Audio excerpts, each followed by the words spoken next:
Баршаңызға қайырлы күн. Менің арнама қош келдіңіздер.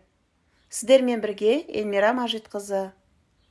Бүгін сіздерге өте дәмді құстың етінен дайындалатын қуырдақтың рецептімен бөлсем.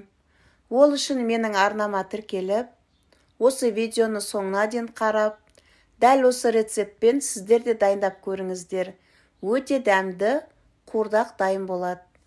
Алдымен ыдысымызға құстың етін жуып, тазалап, ірілеп турап аламыз. Үстіне жуаны қосамыз, жусайды, татымына қарай тұз, паприканы қосып, әбден араластырып, бетін жауып жарты сағатқа маринадтап қоя тұрамыз.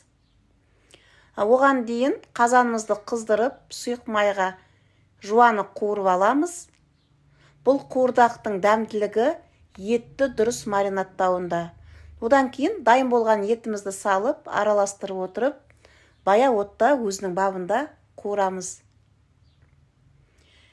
Етіміз піскеннен кейін үстіне картоплын салып, кішкене тұзды және бір шай кесе салқын суды құйып, тағы да бая отта жарты сағаттай қоя тұрамыз. Міне қуырдағымыз дайын, өте дәмді ас болсын.